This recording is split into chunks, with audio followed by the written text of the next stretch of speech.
Assalamualaikum warahmatullahi wabarakatuh. Good morning. We extend a warm welcome to all attendees at the Merumata Hotel Lombok for the 60th anniversary of the Faculty of Engineering, Universitas Negeri Malang, and the opening ceremony of World Contest 2025. Ladies and gentlemen, the event will commence shortly. Please take your seats.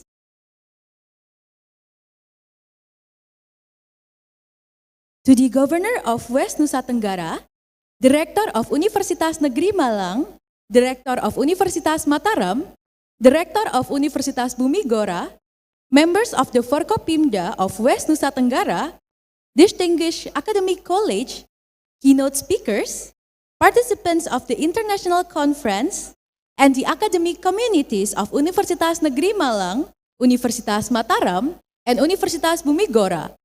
A very warm welcome to the opening of World Contest 2025. I am Rizka Aisyah Putri as your Master of Ceremonies for today.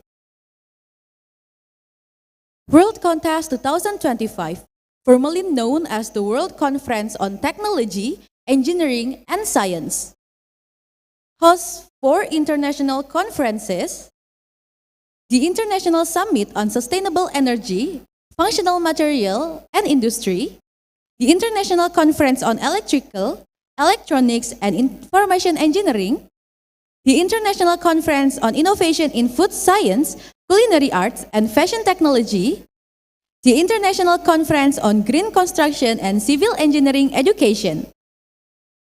This conference brings together 1,092 participants, including 176 international attendees from 16 countries: Indonesia, Malaysia, Taiwan, Ecuador, South Korea, Bangladesh, Japan, United Arab Emirates, Cambodia, India, Australia, Philippines, Turkey, Nigeria, Thailand, and New Zealand. It features 25 keynote speakers from 10 countries: Indonesia, Malaysia, Taiwan, South Korea, Canada, Japan, Australia, Philippines, India, and Turkey. To commence the event, we invite all attendees to stand and join in singing the national anthem, Indonesia Raya.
Please be seated.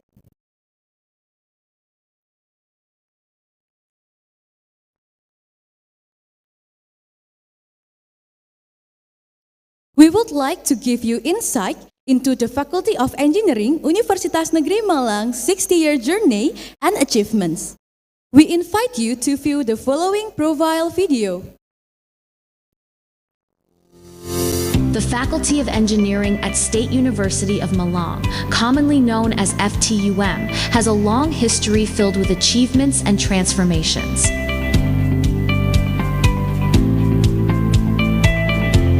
Established in 1954, the Faculty of Engineering has grown over time. From its origin, Established in 1954, the Faculty of Engineering has grown over time. From its origins as part of the founding of State University of Malang to becoming one of the leading faculties in the field of engineering. The Faculty of Engineering at State University of Malang consists of 4 departments that serve as the backbone of engineering education. The first is the Department of Mechanical and Industrial Engineering.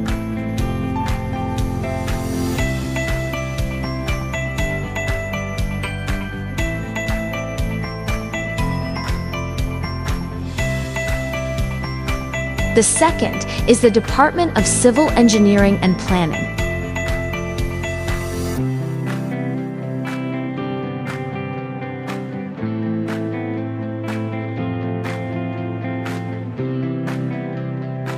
Next is the Department of Electrical Engineering and Information.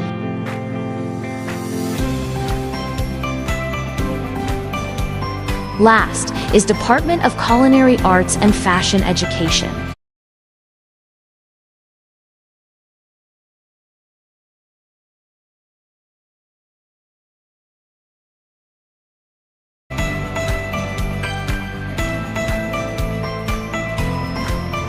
The Faculty of Engineering at Steeds University of Malang has 5,224 students across 4 departments. The 2025 admission data shows varying applicant-to-quota ratios across departments. The faculty also hosts international students from countries such as Yemen, Malaysia, Japan, and the UK, reflecting its growing reputation as a center for quality engineering education at both national and international levels.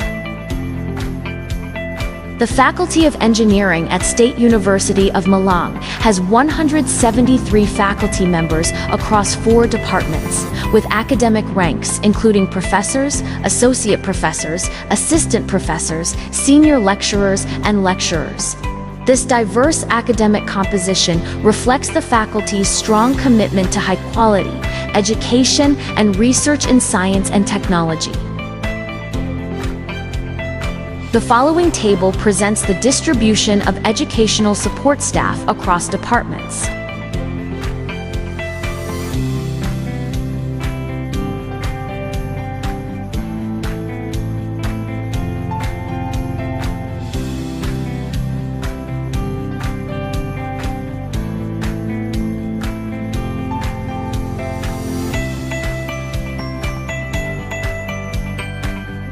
The chart below illustrates the scientific publication performance indexed by Scopus for each study program at the Faculty of Engineering, State University of Malang. The data is measured in terms of total publications or CONTES scores, reflecting the research contributions of each program at both national and international levels.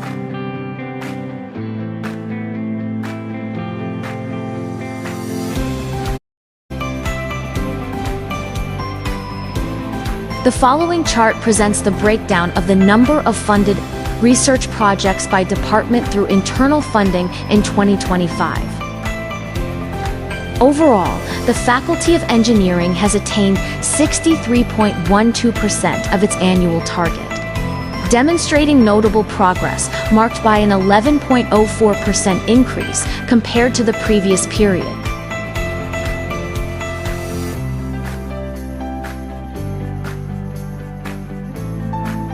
Together with the Faculty of Engineering, State University of Malang, building a bright future.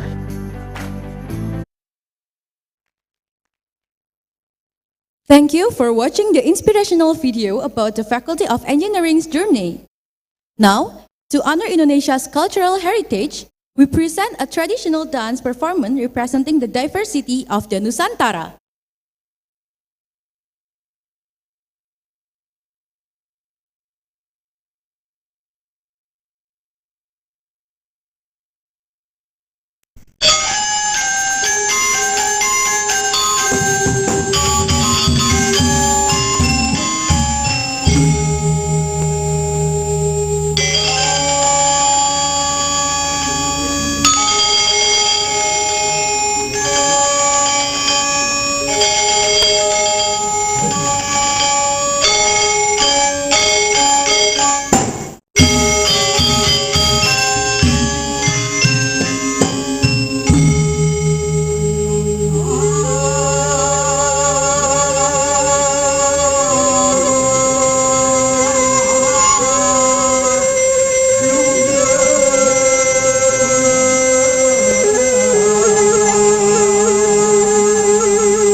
What a wonderful and enchanting performance!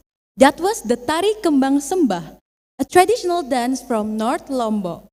With graceful movements and a spirit of hospitality, this dance symbolizes a warm welcome and profound respect.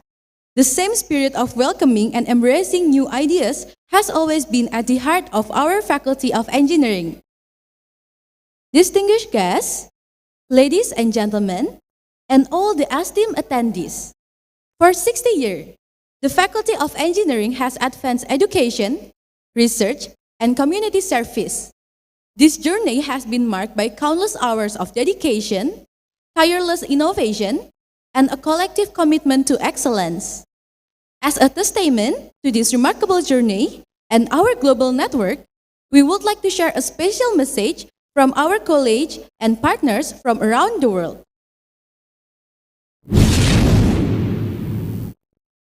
Selamat ulang tahun yang ke-60 untuk FTUM. Selamat kepada Fakultas Teknik Universitas Negeri Malang atas bis natalisnya yang ke-60. Selamat ulang tahun yang ke-60 untuk Fakultas Teknik Universitas Negeri Malang. Selamat ulang tahun yang ke-60 untuk Fakultas Teknik Universitas Negeri Malang. Congratulations to Faculty of Engineering Universitas Negeri Malang on its 60th anniversary. Congratulations to the Faculty of Engineering, Universitas Negeri Malang, on your 60th anniversary.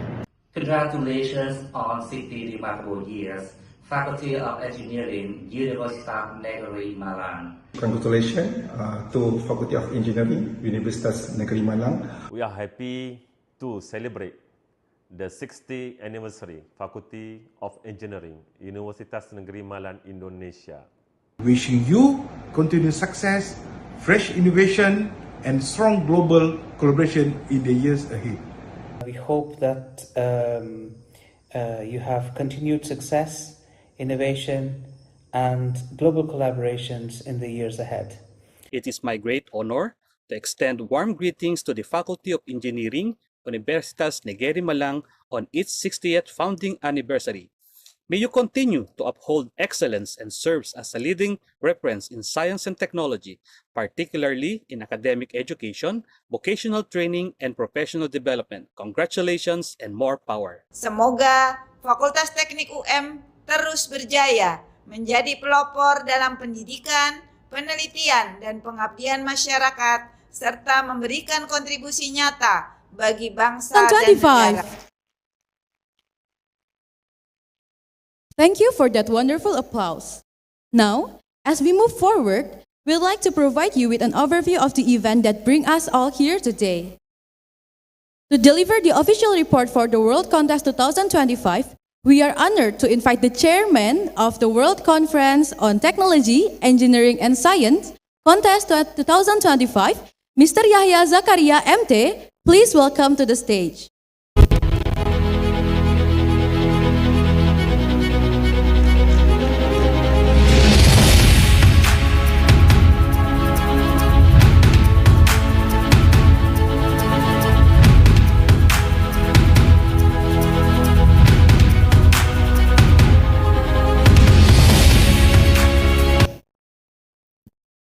Assalamualaikum warahmatullahi wabarakatuh. May peace and prosperity be upon us all. Your Excellencies, the Governor of West Nusa Tenggara, Director of Universitas Negeri Malang, Universitas Mataram, and Universitas Bumigora, Member of the Regional Leadership Coordination Forum, esteemed academic college, distinguished guests, and all participants of the World Contest 2025. It is tremendous honor to welcome all of you to the opening of Contest 2025, also known as the World Conference on Technology, Engineering, and Science. Your presence today is a clear testament to our shared commitment and advancing knowledge, innovation, and global collaboration. Today, the World Contest 2025 is specially to commemorate the 60th anniversary Faculty of Engineering Universitas Negeri Malang. The World Contest 2025 brings together an impressive community of scholars and innovators. We are proud to announce that this event is attended by 1,092 participants, including 176 international attendees from 16 different countries. We have participants from Indonesia, Malaysia, Taiwan, Ecuador, South Korea, Bangladesh, Japan, United Arab Emirates, Cambodia, India, Australia, the Philippines, Turkey, Nigeria, Thailand, and New Zealand. Furthermore, we are privileged to host 25 keynote speakers from 10 countries who will share their invaluable experience and insight.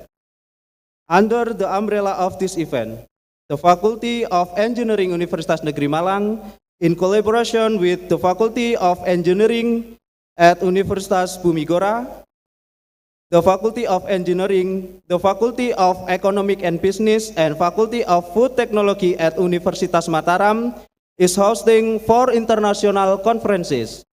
The first, International Summit on Sustainable Energy, Functional Material, and Industry, isefmi. The second, International Conference on Green Civil and Environmental Engineering, icgcee. And the third, International Conference on Electrical, Electronic, and Information Engineering, iceeie. And the last but not least, International Conference on Innovation in Food Science, Culinary Arts, and Fashion Technology, INNOFATEC. I would like to express my sincere gratitude to the organizing committee, our co-hosts, and all the volunteers who have worked tirelessly to make this event a reality.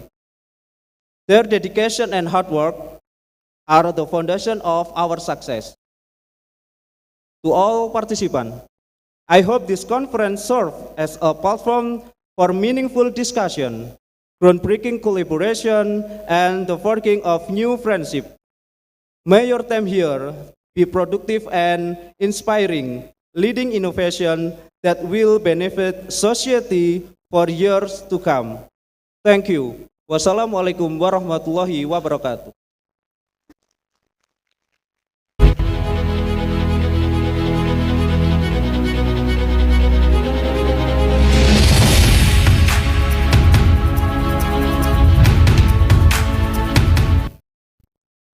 Thank you, Mr. Yahya Zakaria MT, for the comprehensive report. Next, we will hear the remarks from the Rector of Universitas Negeri Malang. We are pleased to invite Professor Arif Nur Afandi, PhD, Vice Rector 4 of Universitas Negeri Malang, representing the Rector, to provide his address.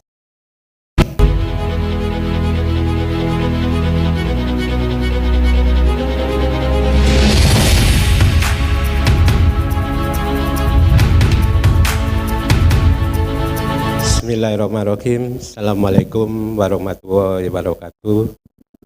Selamat pagi, salam sejahtera buat kita semua. Om Swastiastu, Namo Buddhaya, Rahayu, Rahayu, Rahayu. Good morning, Ohayo gozaimasu. Ladies and gentlemen, continue to speech today. I would like to say that this morning is very special for us. Coming here, join and together in this room. We must continue to be grateful to God for this moment and for blessing and grace and all everything that's allowing us to come and bring our future vision.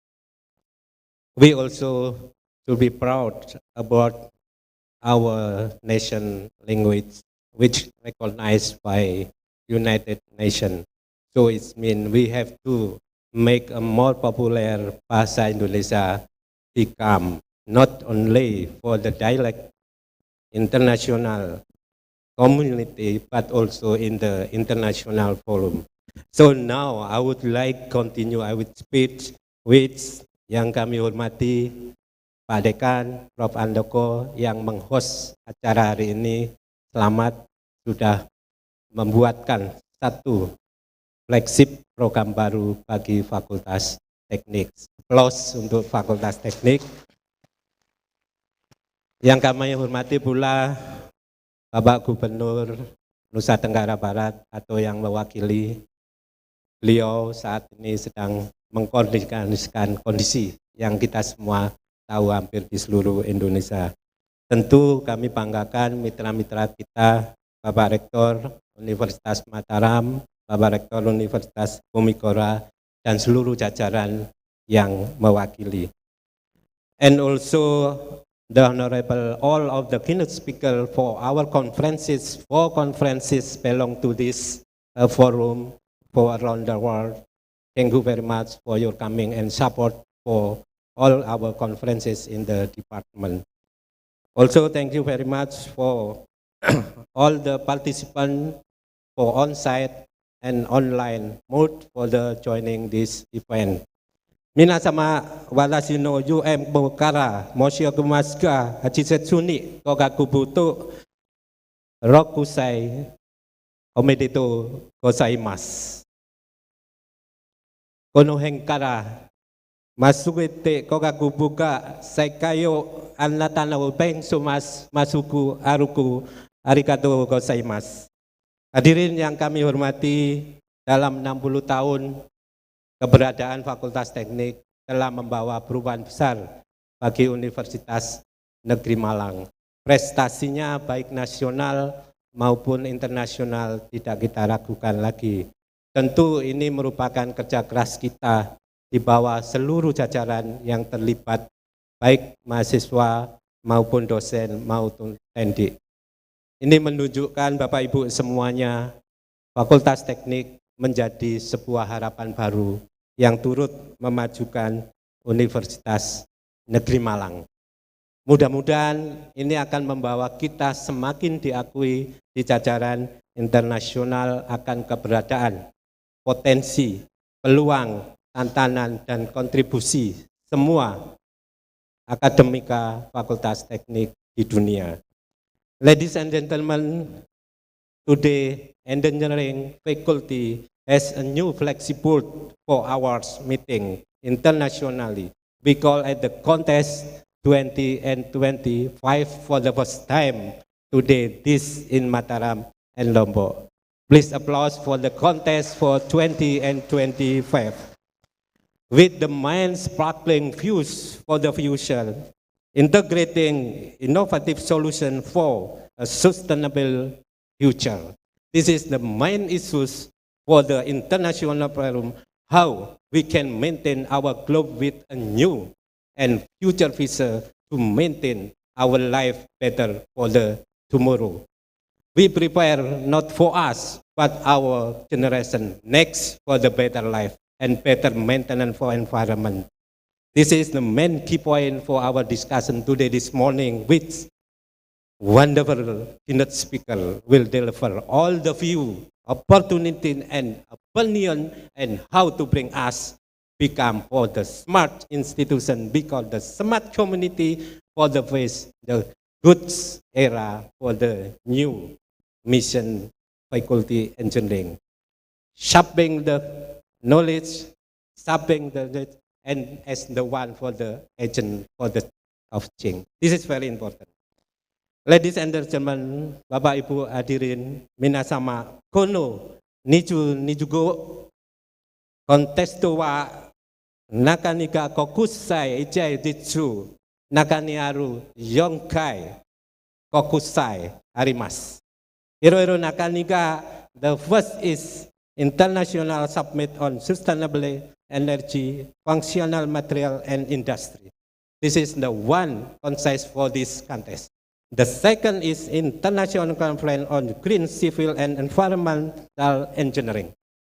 The third part is International Conference on Electrical, Electronic and Information Engineering. The last one to support this contest 2025 is International Conference on Innovation in Food Science, Culinary Art and Fashion Technology.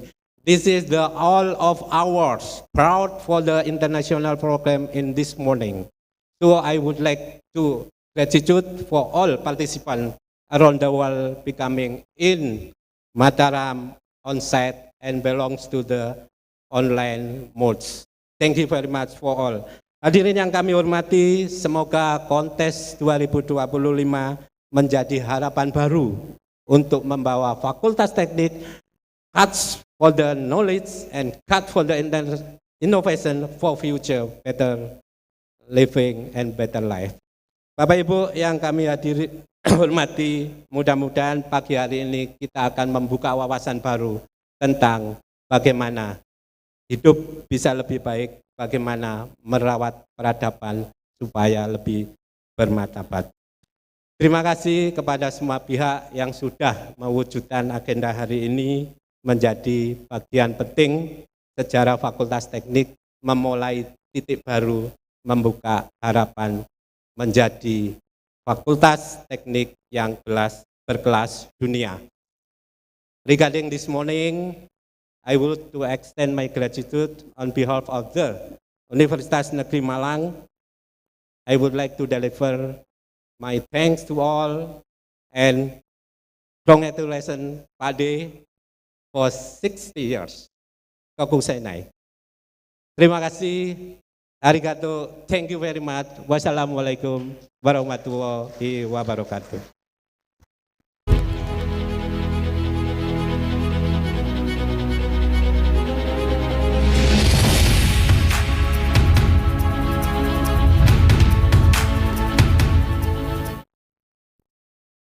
Thank you, Professor Arif Nur Afandi, for the comprehensive remarks.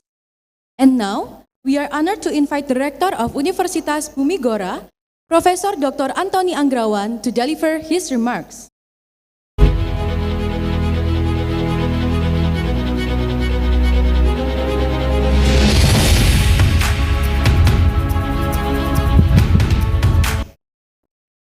Good morning, everybody.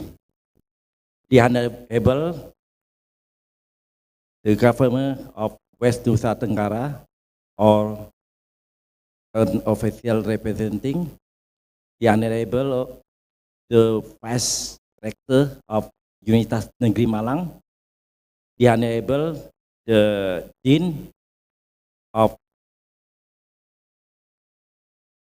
Engineering Faculty of Universitas Negeri Malang, the Honorable also Rector of Universitas Mataram, or the official representing, all respected Dean, Leader, Study Program Leader, Director, and all of you who have come to this meeting. I'm very happy and also say thank you for you coming to this meeting. At the very first of all, I will say thank you to God. This meeting can run well, and Universitas Bumi Gora can be one of the co-hosts in this meeting. So I appreciate for Universitas Negeri Malang who has chosen Bumi Gora University as a co-host here. Give applause to UM. I hope this meeting can give the high impact for the result of the article of the conference and give a good benefit for the society. For this good day, I will say also congratulations to the 50th anniversary of for Faculty of Engineering of Universitas Negeri Malang, and also for opening this contest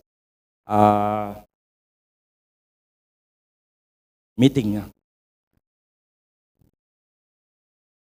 I'm very happy that to be a co-host of this meeting, and I also hope this meeting can run well and everything run according to the agenda.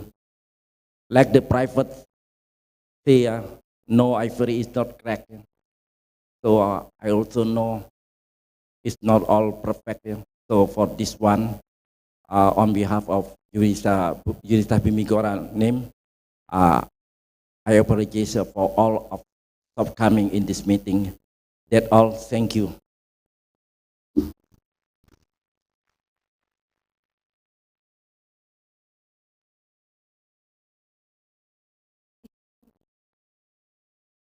Thank you, Professor Antoni Anggrawan, for the valuable address. Continuing with our series of addresses, we will now hear from the head of the Regional Research Agency. We are pleased to invite Mr. I Putu Aryadi, SOS MH, to provide his address.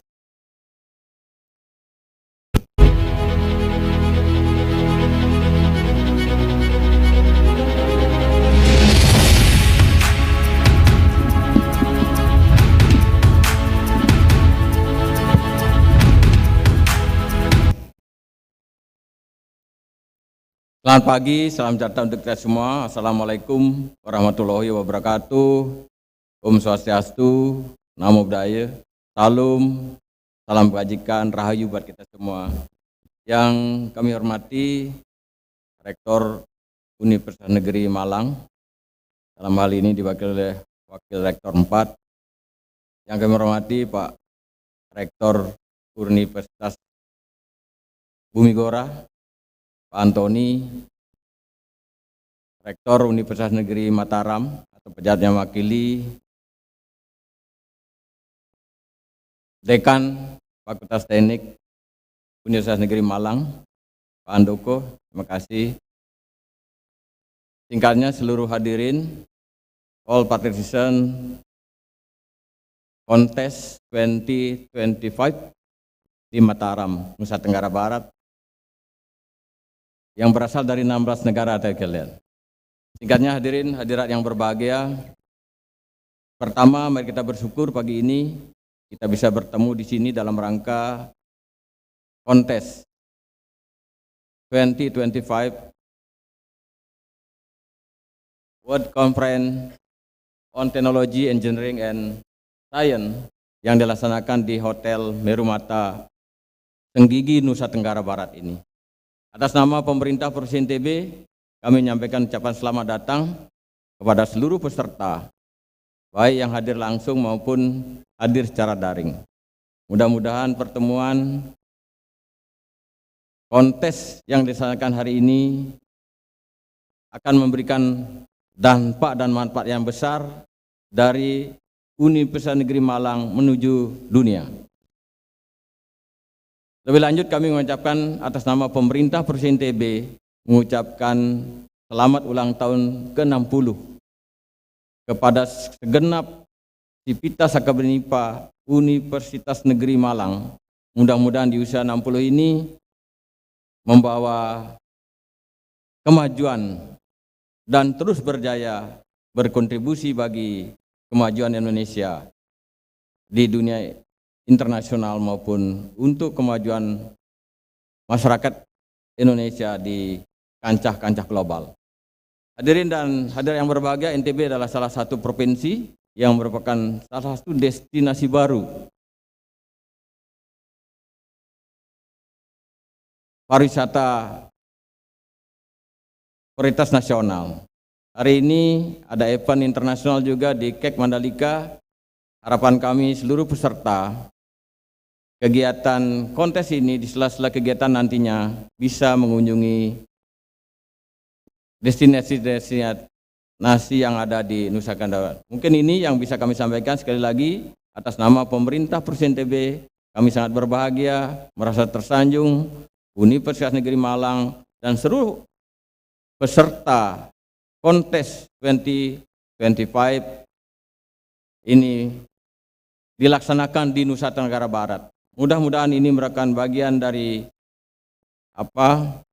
kontribusi menambah kunjungan wisata yang ada di Nusa Tenggara Barat. Terakhir, kami mengajak karena kondisi nasional hari ini kurang menguntungkan, mari kita tetap berwaspada, kita menjaga situasi negara kita ini tetap aman dan kondusif, apapun yang ingin disampaikan, mari kita lakukan dengan konstruktif dan cara-cara yang santun. Mungkin ini kurang lebih kami mohon. Sekian dan makasih. Assalamualaikum warahmatullahi wabarakatuh. Om Santi Santi Santi Om. Thank you, Mr. I Putu Aryadi. We would like to respectfully request Mr. Putu Aryadi to remain on stage for the upcoming signing ceremony. We kindly request the rectors of Universitas Negeri Malang and Universitas Bumigora to please come to the stage to witness the signing ceremony, and also our collaborating faculties to join on stage. Please welcome Professor Andoko, Dean of the Faculty of Engineering Universitas Negeri Malang, Dr. Gali Hendro Martono, Dean of the Faculty of Engineering Universitas Bumigora, and Professor Insinyur Sugiman, PhD, Vice Dean of the Faculty of Engineering Universitas Mataram.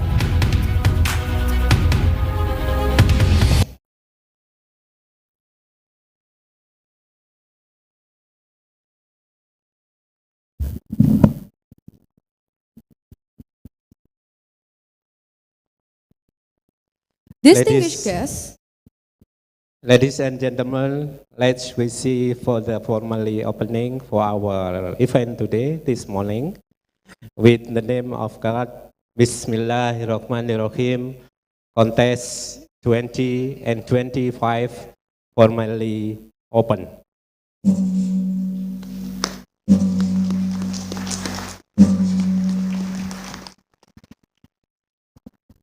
we would like to request the Governor, Rectors, and the Deans to please remain on stage to witness the signing of the MOA. To formalize our strategic collaboration, we will now proceed with the signing of the MOA. We invite Professor Andoko, Dr. Gali Hendro Martono, and Mr. Muhammad and Mr. Insinyur Sugiman, PhD.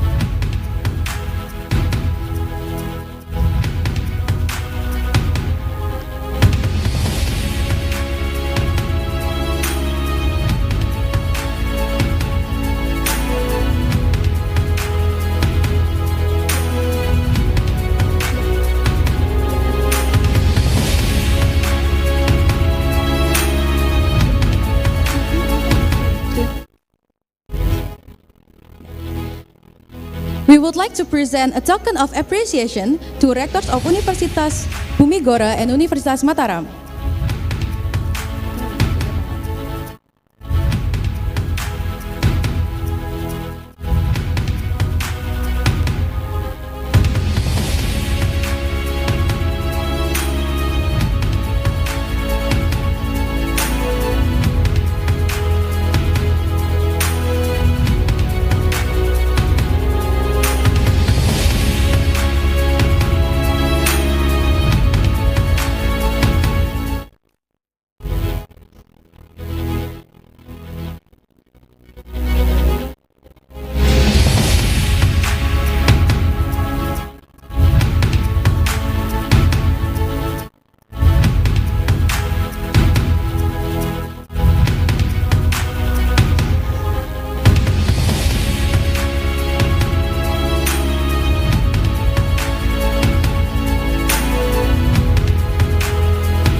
Thank you very much to our distinguished guests for that wonderful group photo.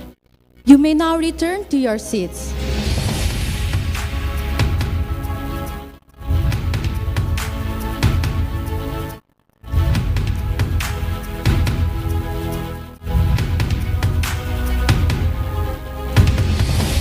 With the conclusion of this signing ceremony, We officially close the first session of World CONTES 2025 opening ceremony. We will now take a short break before proceed to the second session, our plenary session. We invite all attendees to enjoy the coffee break. The plenary session will commence promptly at 10:50 WITA. Thank you.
Theme: Integrating Innovative Solutions for a Sustainable Future.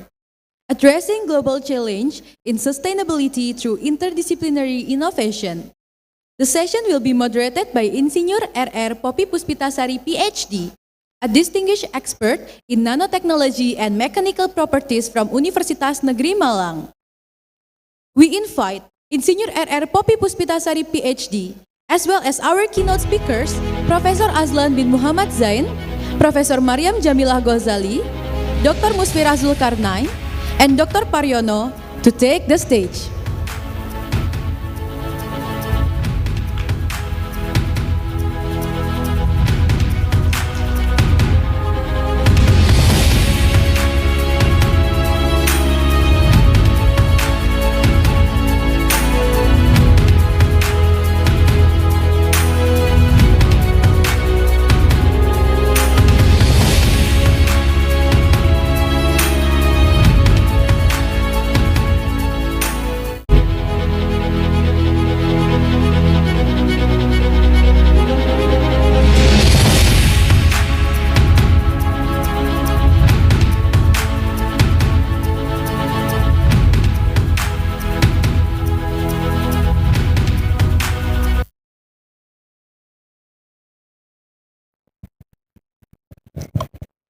Assalamualaikum warahmatullahi wabarakatuh.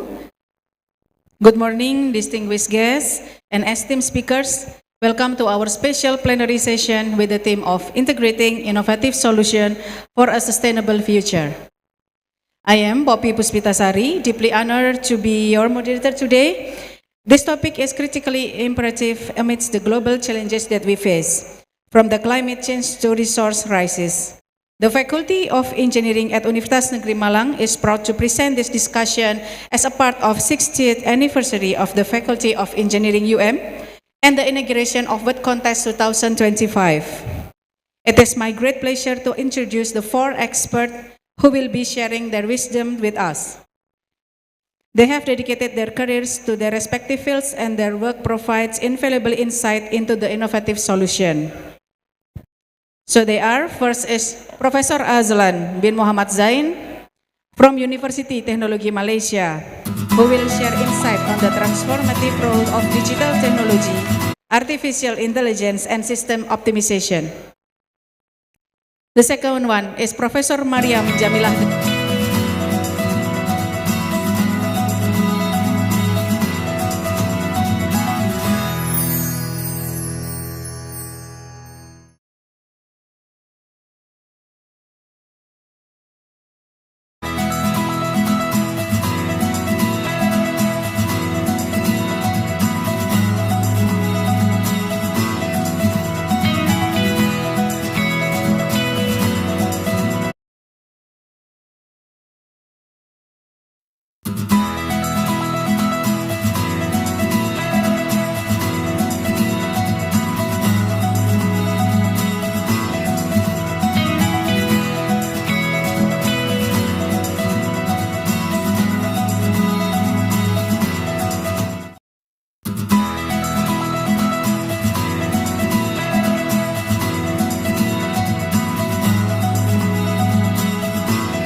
Each of you define the sustainability within your respective field and why are innovation and resource readiness so crucial right now. So I think I would begin with Professor Azlan.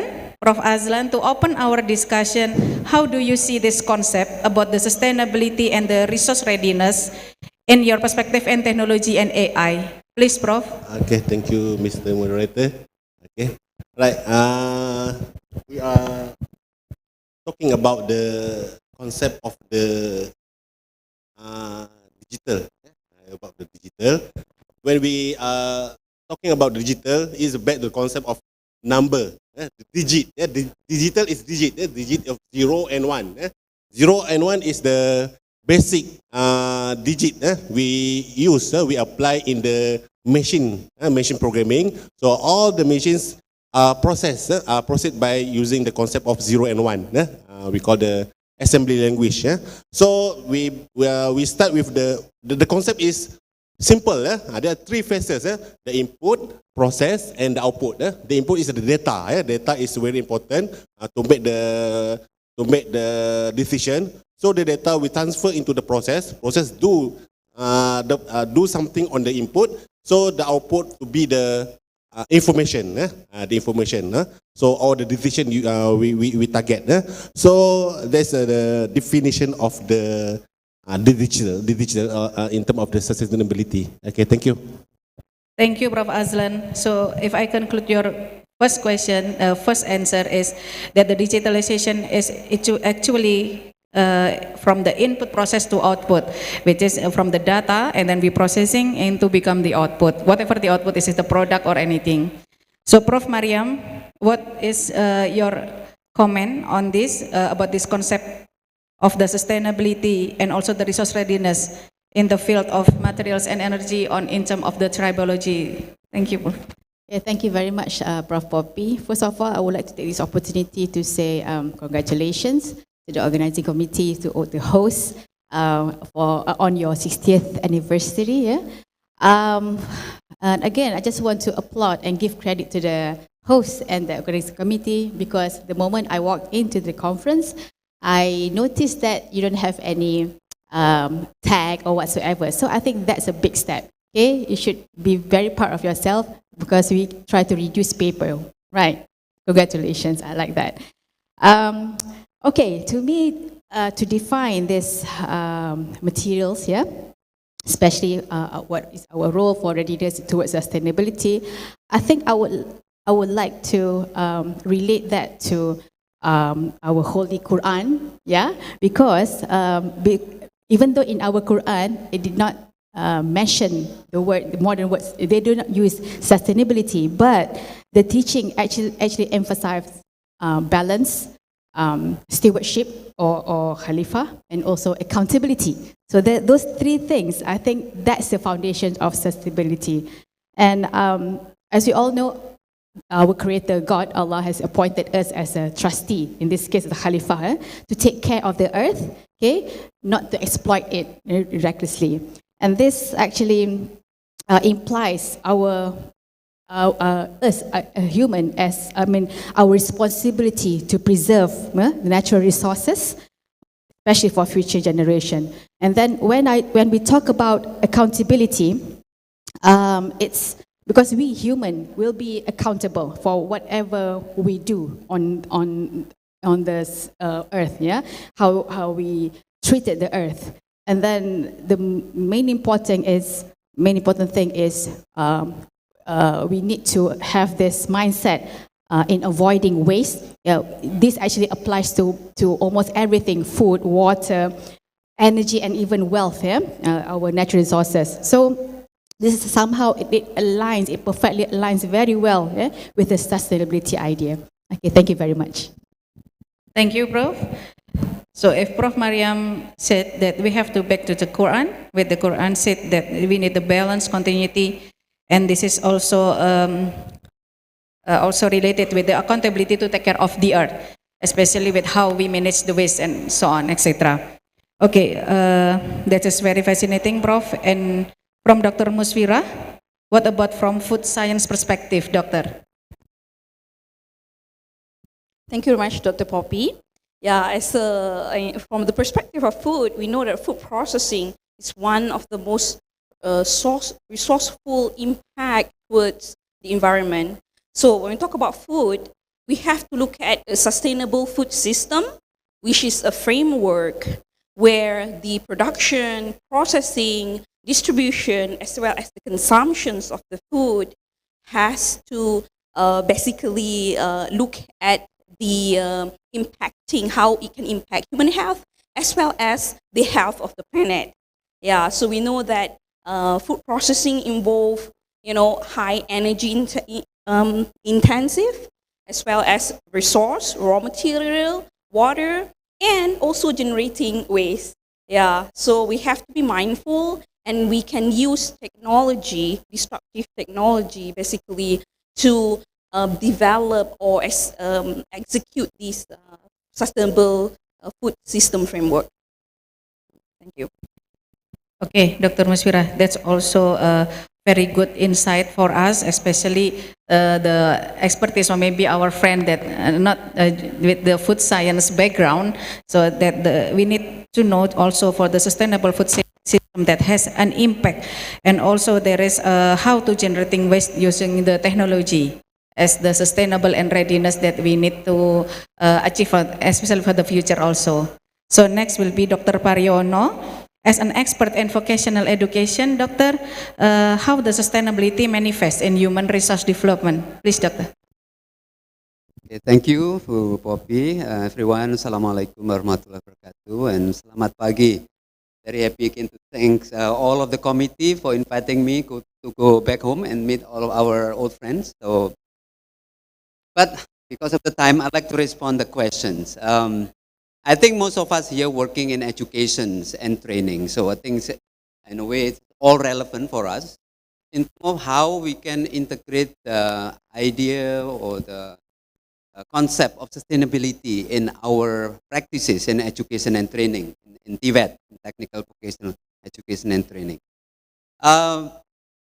When we look at the education for sustainable development, we know that there are three pillars when we talk about sustainability. One is, of course, economic sustainability, because we cannot ignore that is also very important. The first pillar. The second one is about socio-cultural.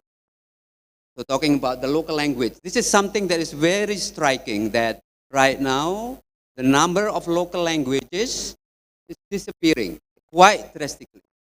So this is in terms of sustainability, we cannot maintain this. So this is another important part. How can social and cultural can be sustained? And later I will relate to how TVET relate to all of this. And the last one, the one that commonly discussed, is about environmental sustainability. So when we talk about TVET, of course we need to inculcate or impart this knowledge, skill, and attitude, especially the attitude, which is very difficult, to understand about these three pillars. How can, in their daily life, our graduate, our students, in a way internalize and understand and aware that we need to act in a way in coordination of all of those three, the three pillars. So through training, through later when they work in terms of using the materials, so that at the end they can balance all of this. But in reality, this is in practice, normally people are more focused more on the economic sustainability, but putting a second priority or maybe third priority on the environmental sustainability. So here, the role of TVET, I think when we look at the education for sustainable development, we need to integrate this. So we don't have to create kind of special courses, but we need to integrate in every courses about the understanding of sustainability. All of those three areas. Maybe that's for the opening. Thank you, Doctor. So the sustainability in TVET is the most important is there is three pillars. So first, the economic stability, socio-cultural, and also the environment sustainability. Later on, maybe you can elaborate on this, Doctor. Okay, let's move to the second question. Now let's talk about the role of technology. As we know that AI is leading right now, so how can digital technology and AI serve as key drivers in your fields to create more efficient and sustainable solution?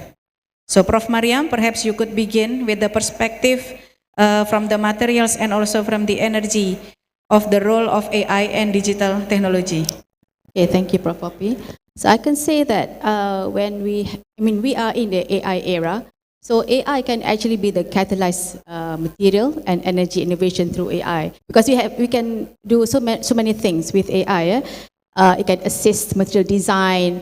We can make prediction, predictive maintenance on system, energy systems in particular, and we can optimize so many things. And then I would like to give one example. So when it comes to this AI, normally the policymakers and our government especially need to have that kind of initiatives, and we have, and make it more proactive so that it can somehow encourage companies especially okay, to utilize this AI. For instance, like what Malaysia, okay, is doing right now. They actually have this kind of a policy. This is actually under MIDA, if not mistaken. And other MIDA, they have this GITA, Green Investment Tax Allowance. So, for example, let's say this one company installed solar panels. So, at the end of the year, they can actually claim tax from that. Okay. I think that's all. Thank you very much. Thank you, Prof. Mariam. So actually AI is very supporting in terms of the material and technology, especially for the catalyst technology, predictive maintenance. And right now, maybe the government also encourage the company to improve the AI and to develop the AI, especially in the education field. So, Dr. Musfira, how are these technology, especially for the AI, applied in the food science to create more efficient solution? Thank you, Dr. Poppy. So we know that food processing is complex. And for example, when Dr. Pernoro mentioned about cultural, so in food, we also have cultural perspectives, right? But looking at the productions of food, I mentioned that we have the inputs where we have the resources, various resources, maybe comes from different cultural resources. And then we use a lot of water as well as the energy, and we produce waste, right? So it's a very complex process. We also have various unit operations, right? So using AI can help optimize the system. And now we have Industrial Revolution 4.0, which greatly impact food productions. So let me remind all of you about what is Industrial Revolution.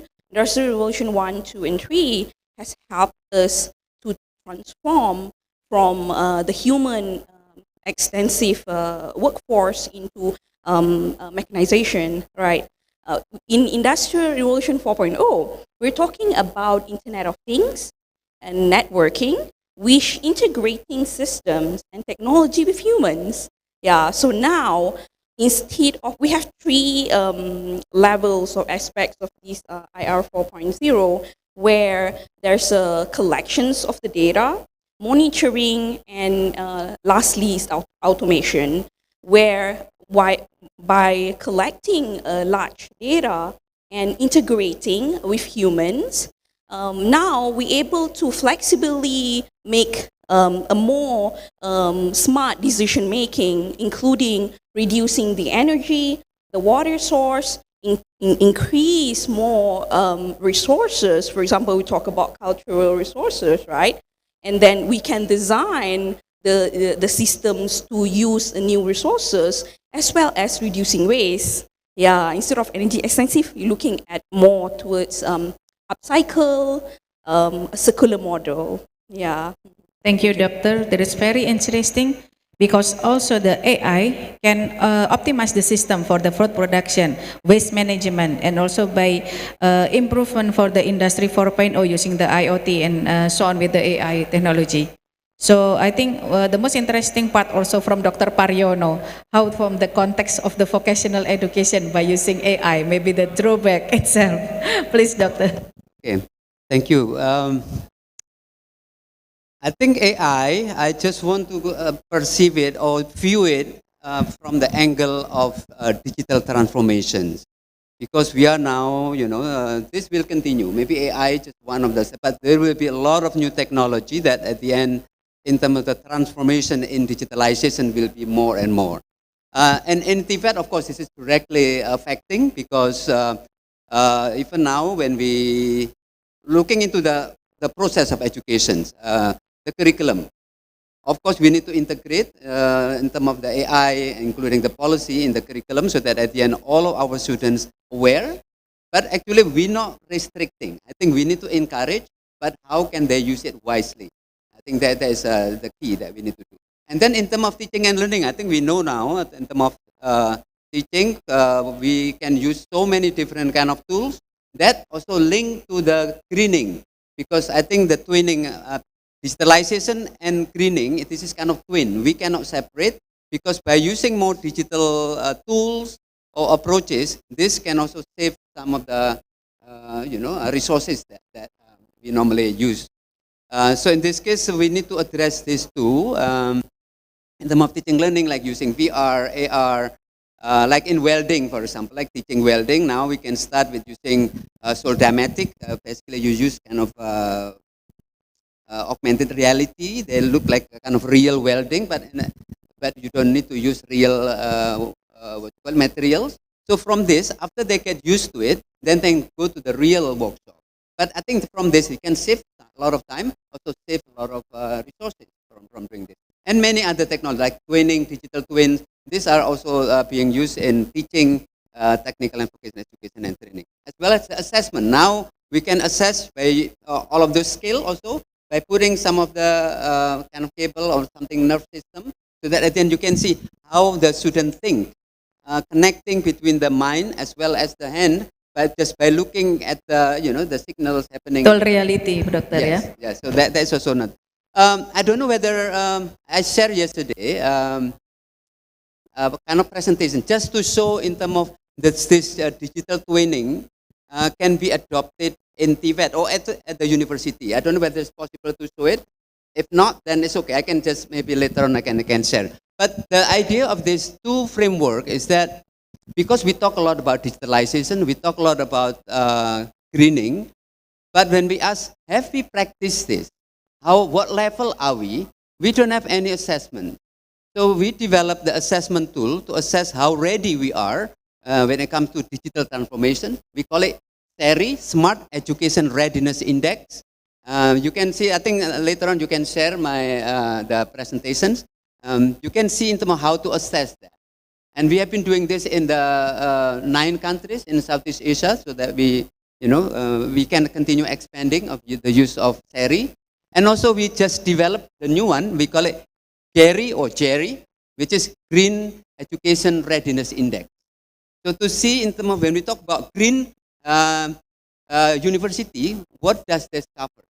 So this include, for example, like when it comes to teaching, learning, resources, how we use the resources, greening research, because research also need to be part in the university, greening campus, greening community, greening teaching and learning and methodology. Those are few pillars that later on we can consider so that we have comprehensive understanding when we talk about assessment of either digital transformation as well as the greening transformation. Thank you. I think we need your slide later on, Dokter. Thank you, Dr. Prof. Azlan, since I think this is matched with your expertise slide, right? So I need your opinion about the role of AI and optimizing various sectors. Okay. So for me, the very crucial parts in AI is data. Because data is very increase every day by day. We create the data. Can never die. So the crucial issues. For example, traditionally we only have the text data, the kind of the text data, but recently today we play with the unstructured data and the structured data. The unstructured data include the video, the image, and so on, and the voice. So it is difficult to handle through AI. That's the challenges of AI in terms of the digital technology. Okay, that's my opinion. Right. Any tips, Prof, to how to handle that kind of challenges? How to handle is okay. If you see, there are many algorithm provided, created by the researchers. So hopefully the advanced algorithm can handle and give the solution for the critical part of the digital technology. Okay. Thank you, Prof. Azlan. So let's move to the third question. It's about the implementation and challenges. So innovation is one thing, but implementation is another thing. Given this, the technological innovation, how can we ensure everything is smoothly integrated into daily practices and overcome barriers such as cost or resistance to change? So I think we start with Dr. Musfira. How can we ensure the adoption of the new technologies without facing the major hurdles? Thank you, Dr. Poppy. I think my take for this is that we have to look at the standards. Maybe the government or institution can provide the standards. For example, when we look at the sustainability at every processes or any production system, we have life cycle analysis or ISO 14040, which look at the compilation and evaluations of the input, output, and the effects towards the environment. Yeah. So in this case, by having these standards, we can accelerate and we can benchmarking. Where are we now? Are we already at the readiness level? Or are we already excellence, or we just started? And with this way, so the government or funding institution can assist the process depending on different levels. Yeah. Any role from the industrial, Doctor? Yes, definitely. Yeah, government, academician, and also industrial. Yeah. So because the work of the productions is basically done by the industry, so the government and by providing guidelines or standards should facilitate industry as well as probably giving more incentives, subsidies, towards the efforts. But most importantly, because the resources these days, even the funding is very limited, so how to use or channel properly is we can have a framework, for example, a benchmarking, to facilitate maybe the small industries having this much, but the large industries maybe more because it can have a triple or 10 times more impact, for example. Yeah. Thank you, Doctor. That's very comprehensive from the perspective of food science, right? Dr. Paryono, how can education and training overcome this resistance of change? Yeah, I think in any situation, I think always challenge or resistance always happens, and of course at the end we need to tackle. We need to be able to handle it. Sorry. So let me just share in terms of how the issues of resistance can be addressed.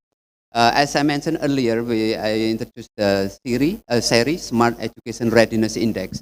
The third pillar of this, we call it organizations. In the organizations, we measure, for example, like how is the leaders manage the institution, including, for example, like whether we put like our vision and missions, also integrated the idea of digitalizations or the idea of sustainability in there. So we can see from the vision and mission and the programs. And secondly, also capacity building, the task force, talent readiness. So if we measure this, let's say every 2 years, then we can see at this moment, what are the issues we are facing under organization. For example, like a lot of people are resistant. So we assess, okay, maybe at this time, the score is still very low. But we will discuss and address how to improve, how to address the resistance. Then at the end, after 2 years, we measure again so that we see, now we are improving. So from the 3 pillars, the first one we call it process, the curriculum, collaborations, teaching, learning. This is a process. And then second pillar is technology, because we're talking about digitalization. Of course, technology is very important.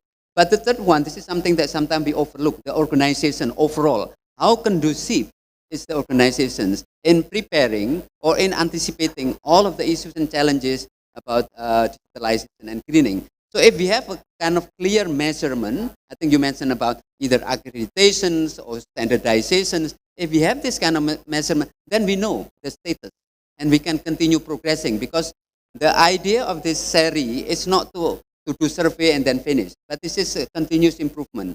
Once we measure it, we see what level in different components. We have for the SERI, we have 19 dimensions. So all those 19 dimensions, some of them maybe the score is high, some is very low, but we need to discuss how can we improve the low part and how to continue maintaining or improving the higher score. So I think this is very good to see the comprehensive understanding, because we don't want to talk about digitalization and greening. It's just only partial. We need to see comprehensively. And this must be addressed by institution, not only by individual. I think that's my message. Doctor, so that will be quite a homework for the institution, right? Okay. Just to add on, this is the SERI has been now adopted in Brunei. Right now, all universities, it's mandatory for them to use SERI to assess how ready they are. Become KPI, the key performance indicator. So every year they need to submit to the MOE, to the ministry, in terms of what is the score this year. This will be used to justify the funding. For example, like, okay, in this area we are still very low, we need to improve, then they can request funding from the ministry. So that is maybe in Indonesia, we'll start talking to the minister, maybe they can also adopt this there, also in Malaysia. Yes. Thank you, Doctor. So, Prof. Azlan, from your standpoint, the system of cybersecurity, what are the biggest challenges in this integration?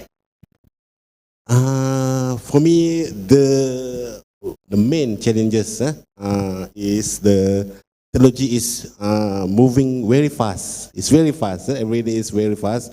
It's changed every day. So in order to overcome this problem, so we need to the integration of AI itself with the big data technology. Big data technology. So all decision must be intelligent. Must be intelligent. That's the idea. Okay.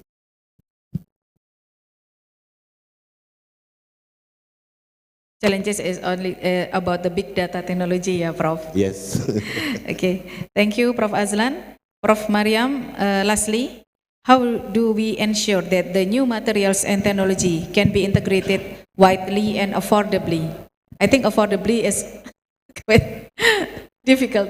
Yeah, I actually totally agree with Dr. Musfira and Dr. Prodida regarding, I mean, we are actually lack of standardizations, yeah. I think in order to make sure the materials are affordable, I think we need to have this like strategic partnership. I mean, we have to get to know. Let's say as for Lombok Island, for in that example, we know it is well known for its fisheries and pearls. So we need to tap these industries, okay, get them involved. So I think we can get that direct negotiation to the resources. And then what else? Let's say we have so many challenges. Again, we have to address the policymakers, our government as well. Okay, so that in order to encourage with all this sustainability index, grants. I notice nowadays grants. If you want to have that a successful rate in achieving that grant, to secure that grant, you have to have that keywords, sustainability, all this SDG. What else? All those things, all those related things. Yeah. So that's what the keywords that you should have for grants. Thank you. I think the KPI also related with the SDG, everything. Thank you, Prof. Marian, for the insight. So next question will be about the message for the younger generation, as we know, the Gen Z.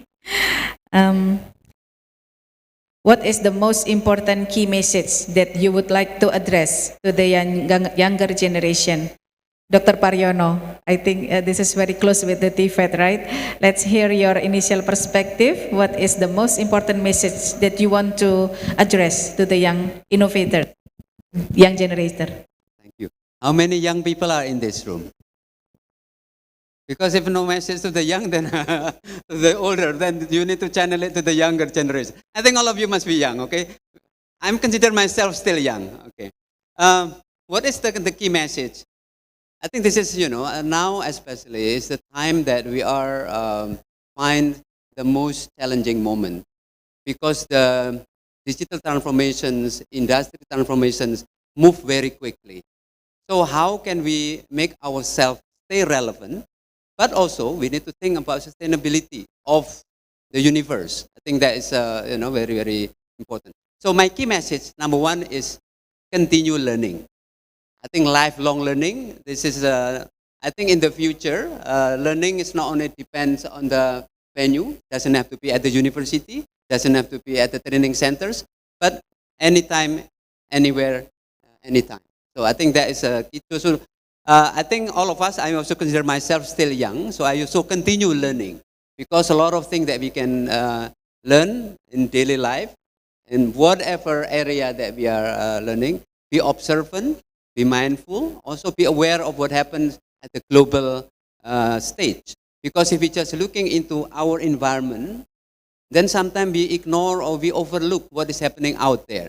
And right now, everything is interconnected. So what happened in Uganda or in Middle East, this sooner or later also will affect our life. So having kind of global awareness, I think is very, very important. So that at the end we understand, okay, we do not live alone. And we need to be able to kind of work together, help each other. So hopefully that we can continue sustaining. A lot of message, but I think there is a lifelong learning. Just continue learning. Be open-minded. I think it's a key message I'd like to tell to the young generation. Thank you, Doctor. Lifelong learning is the key, yeah, Doctor. Okay, Professor Azlan. How can technology serve as a tool for the younger generation to create a sustainable future? It's not the message for the younger? Okay, the same, right? For the older. All right. For me, all of us here is younger. It's still young, right? So for me, the definition of young is in terms of the we go to the perspective of AI. So we need to be the AI creator, not the AI users. The AI users.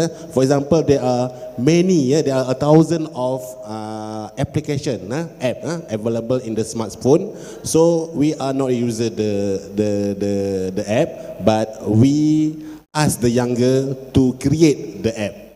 So we are not the user, we are the creator of the AI technologies.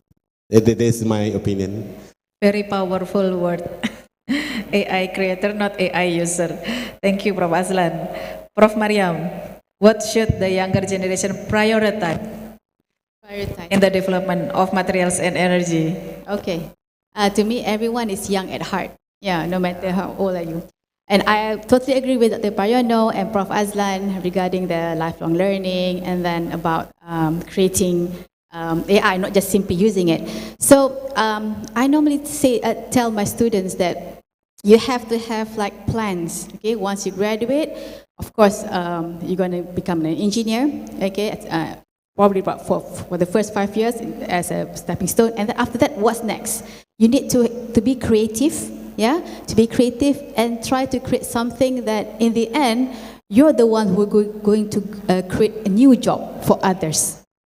So that will be I think that will be the answer to the sustainability loop.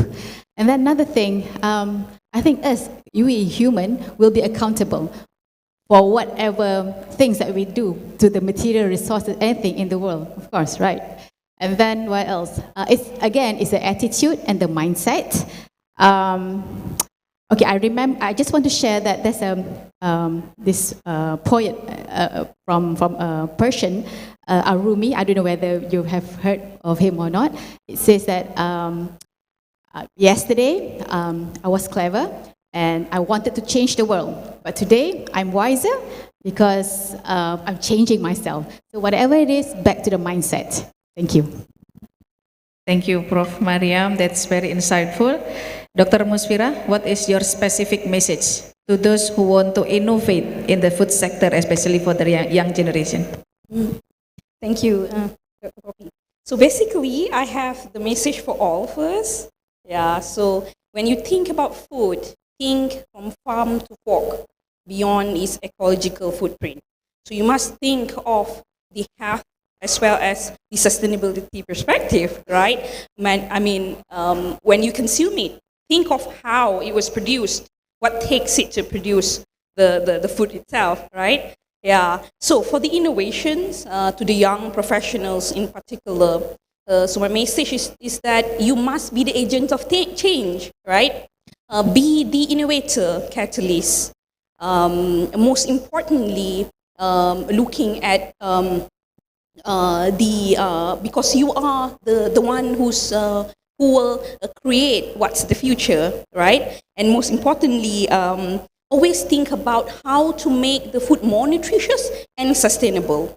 Yeah, and we have a lots of technology agents, networking partnership that the young has high energy, to put it together to demand for high nutritious as well as sustainable to support nutrition security.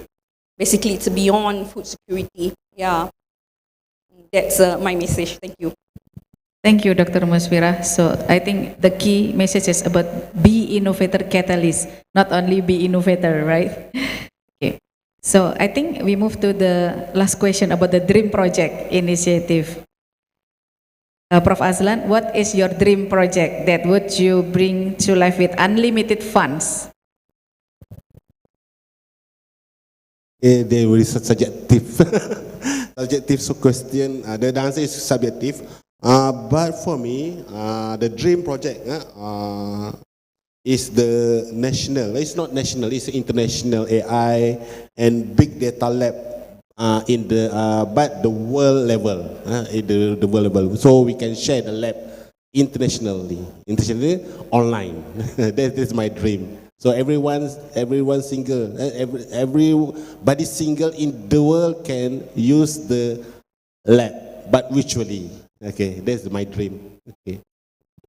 And with the maximum security, Prof? No? No. Okay, thank you, Prof. Azlan. Prof. Mariam, if you had the same opportunity, what project would you prioritize in the field of materials and energy? Well, to me, I don't have any specific type of materials, but all I can say that since I'm into, I always encourage my students, especially, to go for entrepreneurship, because through entrepreneurship, not just you become an engineer, but at the same time you are creating, you are thinking critically and creatively to design and optimize things. Okay, you want to save materials, not to waste materials. So in a way, you are helping the earth. Just you have to think of like this. If it's a waste for one industry, probably it will become a feedstock or input for another industry. So you have to know about that. Again, it's the mindset. So for me, the dream project will be, if all humans have the mindset of want to make this earth to make as a better place, I think that would be very great. Thank you, Prof. Mariam. So other than entrepreneurship is how we provide the earth as good as possible. Yeah. So Dr. Musfira, in the field of food science, what is your dream project that could bring the greatest impact? Thank you, Dr. Poppy.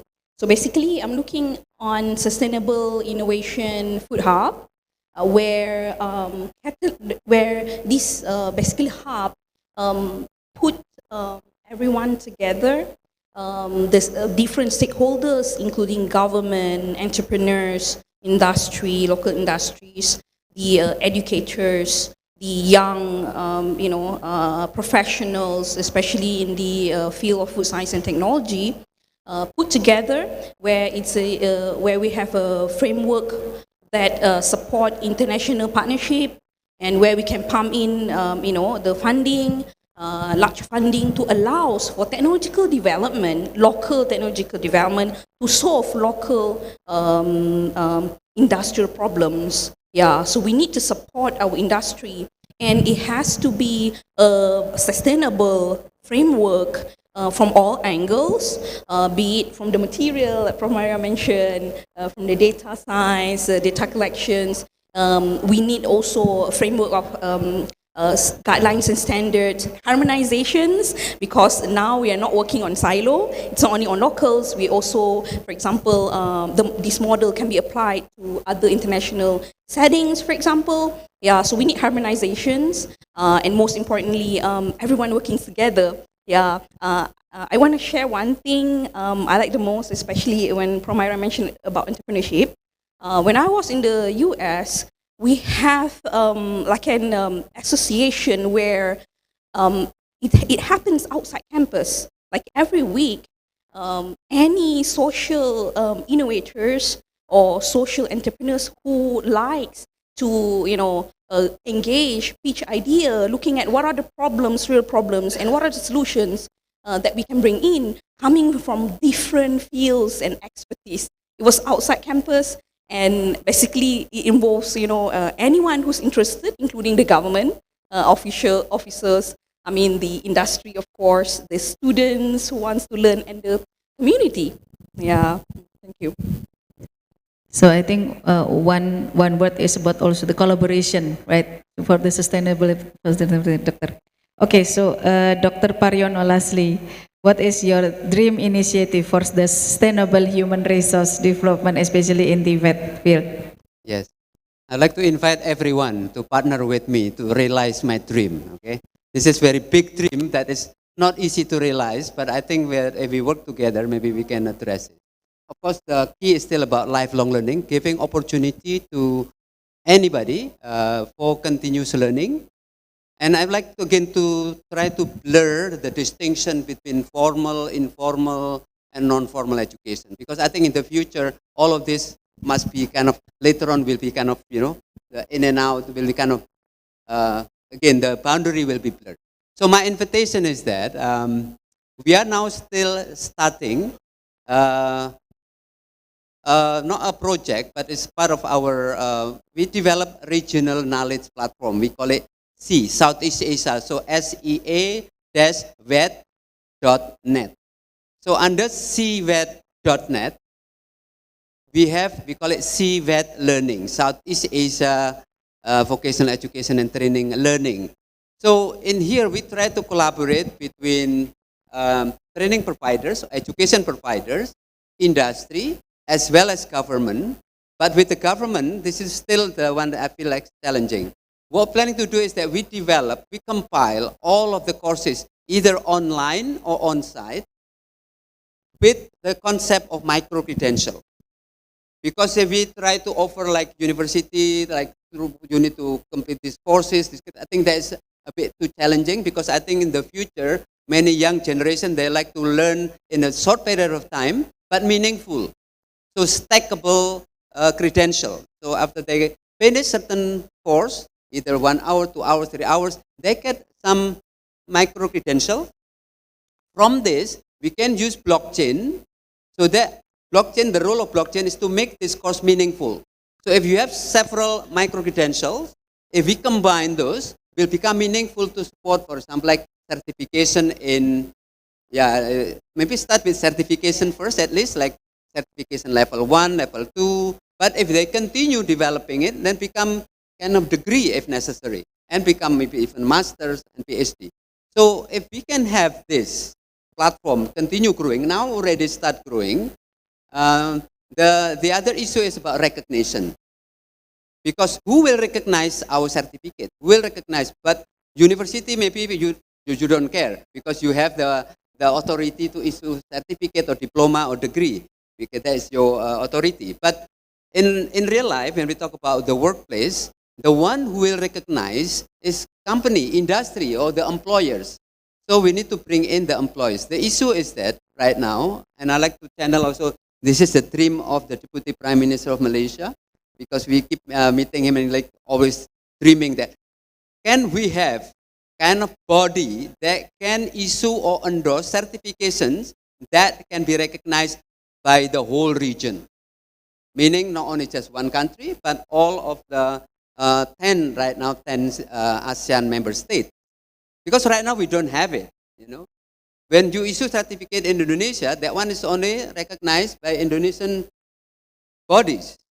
But if someone try to apply the job outside, they still need to consult, they need to do some kind of referencing process so that at the end they will assess at what level. But this is again part of the dream, and I think we can have a big dream here.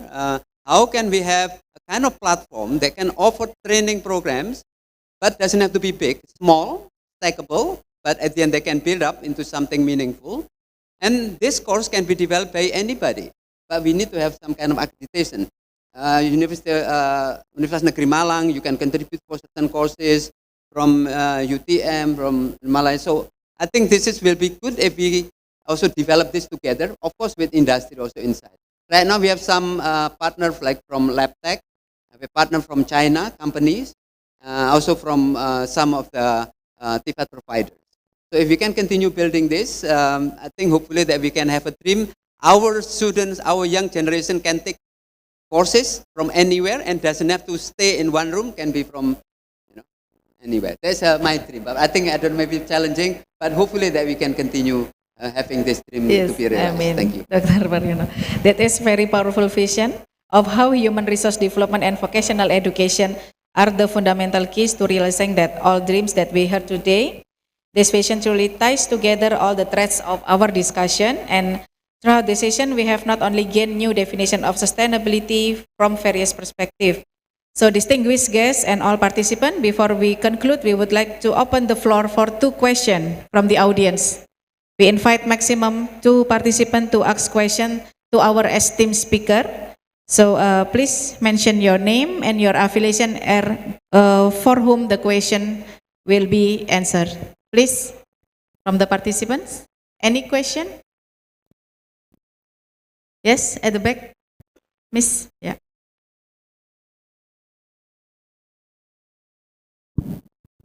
Okay, thank you for the opportunity. My name is Latifa from Civil Engineering Department, Universitas Negeri Malang. My question is for Dr. Paryono.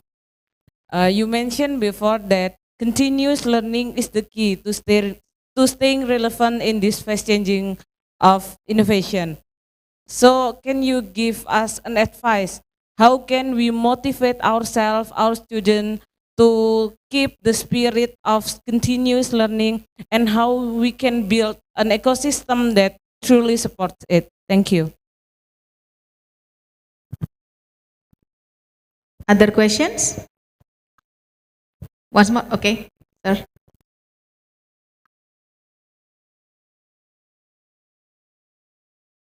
Assalamualaikum warahmatullahi wabarakatuh. Thank you for the opportunity. My name is Adit. I am from Department of Culinary. My question is for Dr. Muspira. Beyond the technical aspect, how can innovative solution in your field contribute to the creation of new economic value as well as empower society and ensure inclusivity in the transition toward a sustainable future? Thank you. Thank you, Mr. Adit. Quite long question. I think I would like you to repeat later on.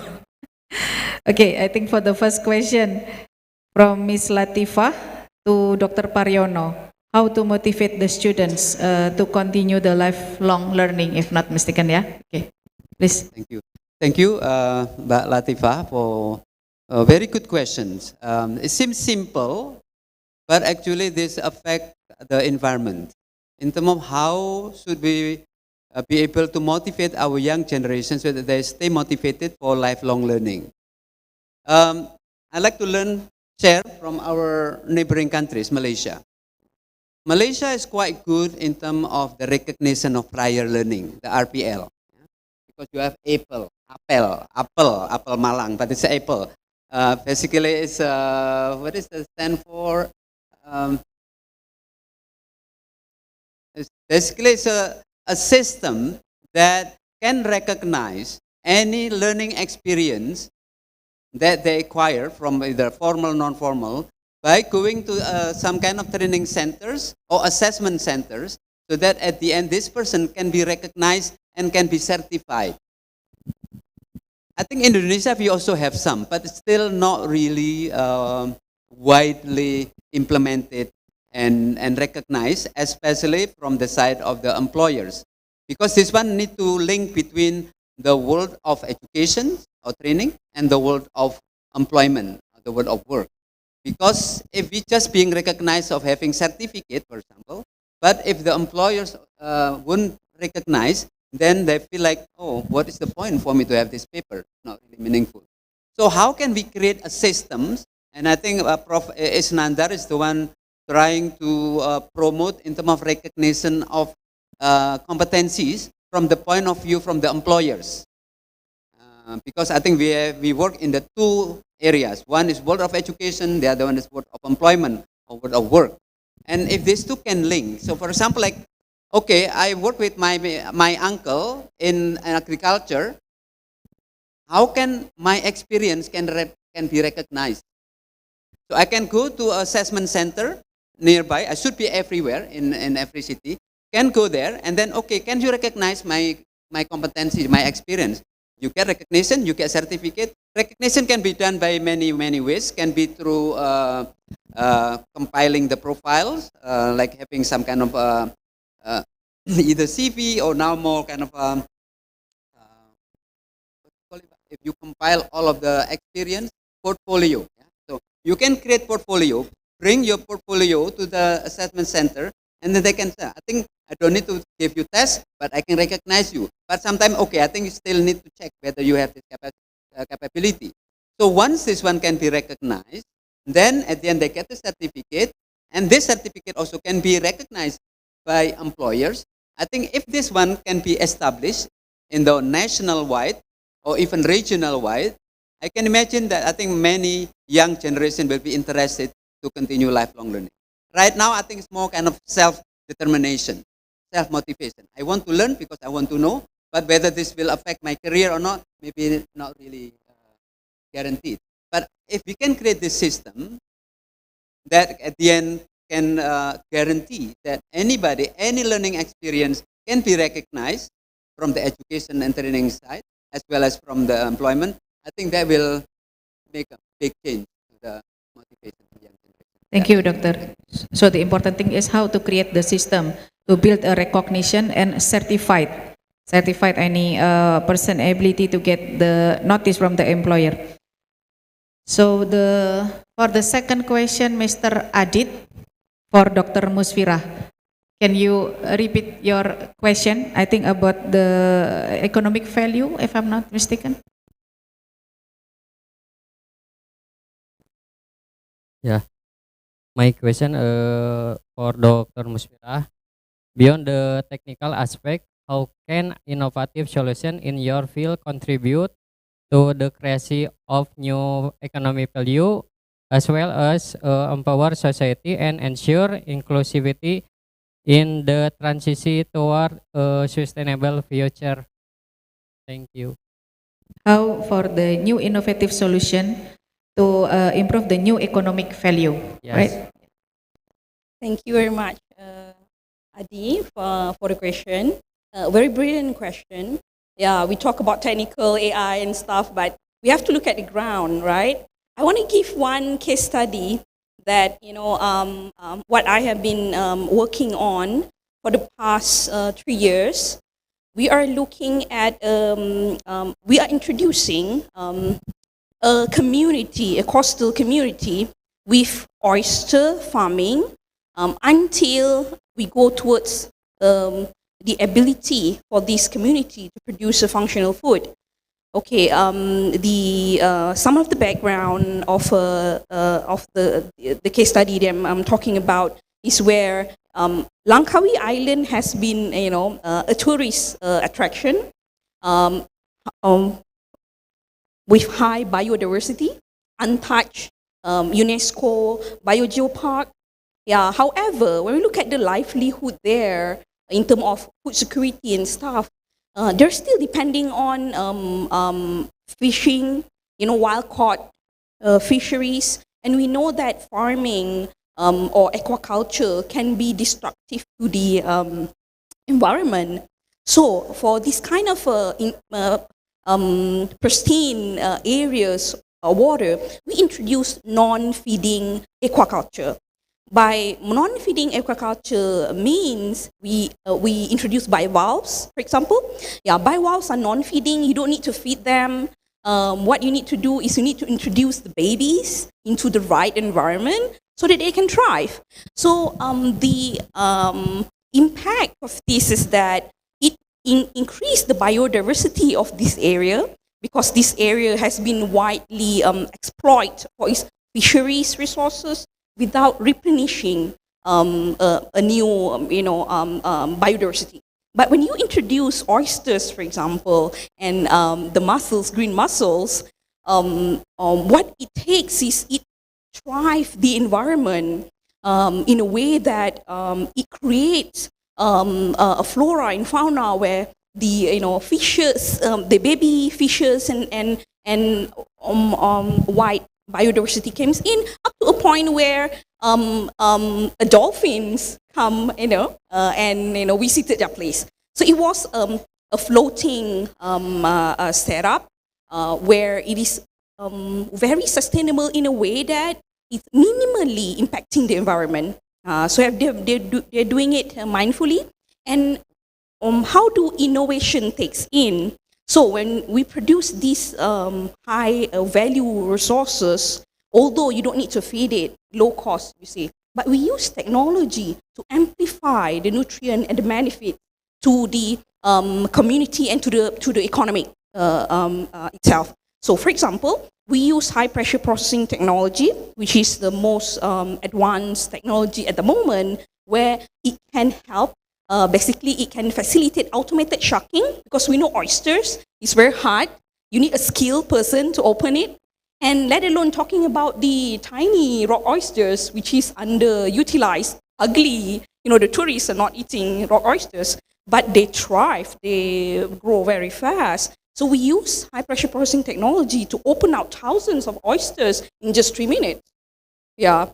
And then with these oysters, then we can process into high value foods. It can be a sauce, it can be, high proteins to fortified foods, as well as now we produce brain foods. Yeah, so we did a deep study with a neuro scientist looking at how then using high pressure to then modify these proteins and producing, highly functional proteins. Yeah. What I want to highlight is that all of this process is basically catalyzed by the community. If the community is not there to plant the seed, to grow the oysters, to wait for 6 to 8 months to harvest it, and to bring it to the to the technological center for the applications of technology, to then promote it into high value foods, and then to promote it to the community on how to eat these new foods, right? It will not be happening. So all of this is community based. This is what I mentioned, that in different settings, for example, in Indonesia or in Thailand and Philippines, we may have different settings, and different local resources that we can exploit. Maybe in land it's different, in the water it's different. So the examples that I'm giving is basically in the water. That's where sustainable food system can be created, by where the innovation and as where community is championed. Thank you. Thank you, Doctor. So the conclusion is how we use the high value resources using the advanced technology, and the most important thing is how we link with the community. Thank you, Doctor. So thank you for all the questions and the insightful answers. It is clear that a sustainable future depends on the convergence of the solution from various fields, driven by readiness of human resources who are willing to adapt and collaborate.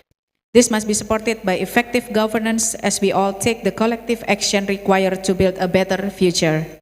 To all the participants, thank you for your presence and active participation in making this discussion so lively. To our esteemed speaker, Professor Azlan bin Muhammad Zain, Professor Mariam, Jamilah Ghazali, Dr. Musfirah Zulkarnain, and Dr. Paryono, thank you for sharing your invaluable knowledge and perspective with us. I now hand the event back to the Master of Ceremony, Ms. Rizka. Wassalamualaikum warahmatullahi wabarakatuh.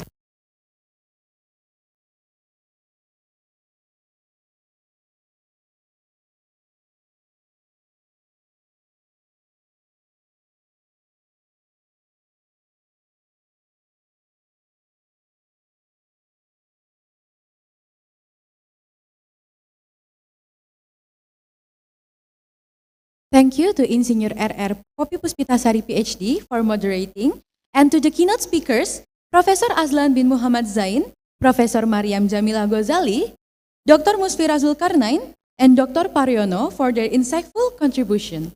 Please remain on stage for the token of appreciation and certificate presentation by the Dean of the Faculty of Engineering, Universitas Negeri Malang, followed by a photo session with the Dean and the Vice Rector 4.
Thank you very much to our distinguished guests. You may now take your seats.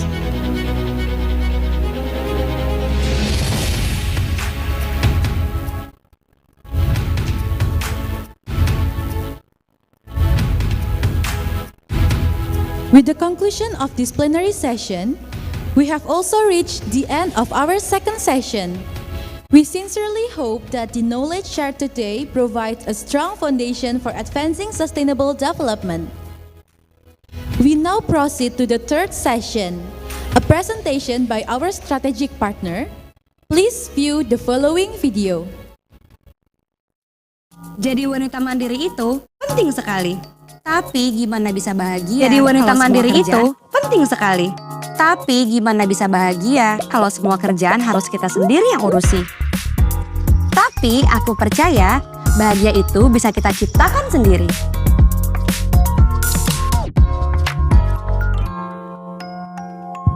Hai, aku Ria Ricis. Untuk perawatan kulit, aku pilih MS Glow setiap hari. Cleanser White Cell DNA bantu cerahkan dan bersihkan kotoran di wajah yang bikin keki. Untuk kulit glowing skin ala Korea, pakai White Cell DNA Toner adalah kunci. Serum White Cell DNA si kecil ampuh menghambat hiperpigmentasi dan mencerahkan kulit dalam 7 hari. Dan White BB Premium bikin kulit cerah merata seketika. Karena wanita mandiri nggak cuma jaga keluarga sepenuh hati, tapi juga merawat diri. MS Glow Beauty, teman setia. Now reach the conclusion of the opening ceremony of World CONTES 2025 and the 60th anniversary celebration of the Faculty of Engineering, Universitas Negeri Malang. We express our gratitude to the Governor of West Nusa Tenggara, Director of Universitas Negeri Malang, the Dean of the Faculty of Engineering, Directors of Partner Universities, Forkopimda members, keynote speakers, participants, and the organizing committee for their contribution for this event. This event underscores the importance of interdisciplinary collaboration in advancing technology, engineering, and science for sustainable development.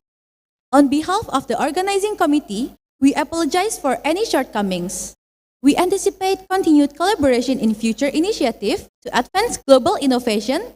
Wassalamualaikum warahmatullahi wabarakatuh.